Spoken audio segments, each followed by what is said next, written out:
Hi, I'm Selena and I bring 20 years of teaching experience, and I'm a test prep expert with study.com.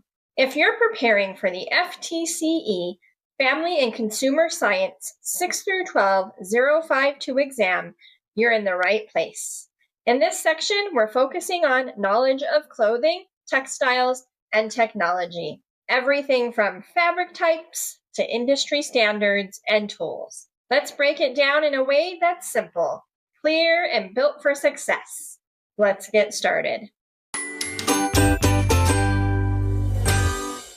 Which invention in the textile industry allowed weavers to spin multiple threads at one time? A. Spinning jenny. B. Cotton gin. C. Jacquard loom. D. Flying shuttle. B. Cotton gin is incorrect. This machine removes seeds from cotton. C. Jacquard loom is incorrect. This helped create complex patterns in fabric. And D. Flying shuttle is incorrect. This made weaving fabric faster. The correct answer is A. Spinning jenny. There have been many important inventions in the textile industry. The spinning jenny was created so that a weaver could spin multiple threads at the same time.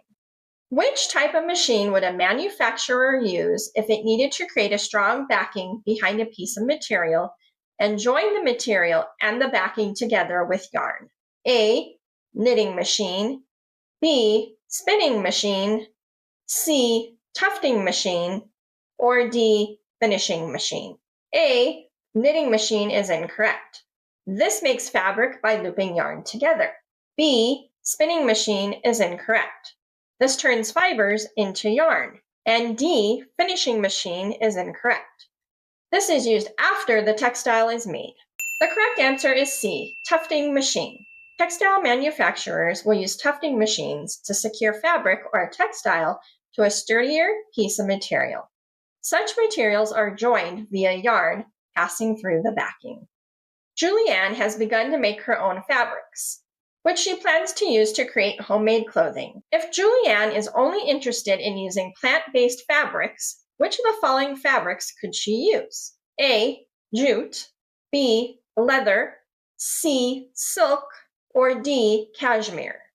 B. Leather comes from animal skin, so this is incorrect. C. Silk is made by silkworms, which are animals, so this answer is incorrect. D. Cashmere is a luxury fiber from goats, making it animal-based as well.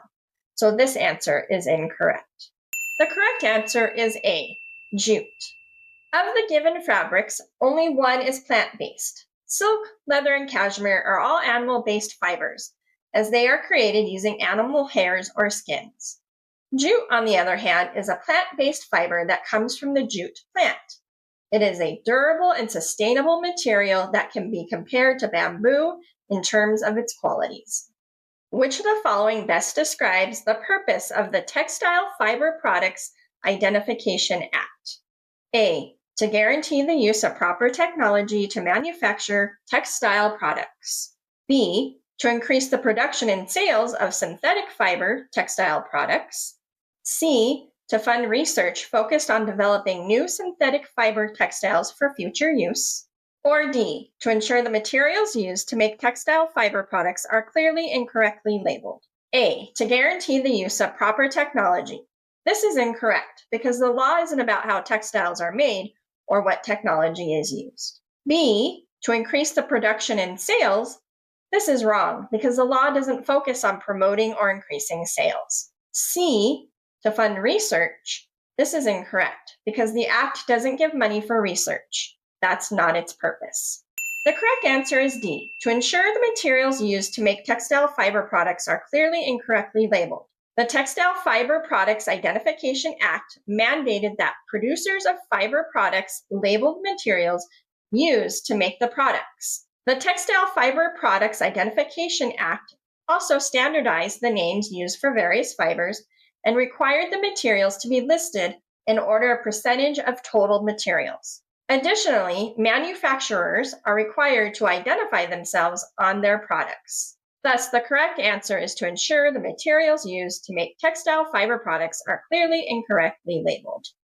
Thanks for joining me on some practice questions for the FTCE Family and Consumer Science 6 through 12 052 exam, focusing on knowledge of clothing, textiles, and technology. For more practice, check out our FTCE Family and Consumer Science 6 through 12 052 playlist.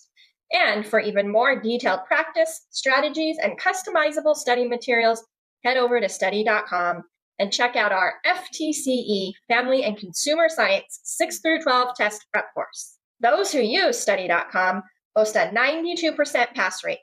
Our courses include full-length exams, hundreds of authentic practice questions, and short, targeted video lessons, specifically developed based on the latest test updates. With our resources, you'll know exactly what to expect on test day. Like this video and subscribe to the channel to get all the latest FTCE test updates. And please leave your questions and success stories in the comments. We would love to hear from you. Thanks for watching. Happy studying.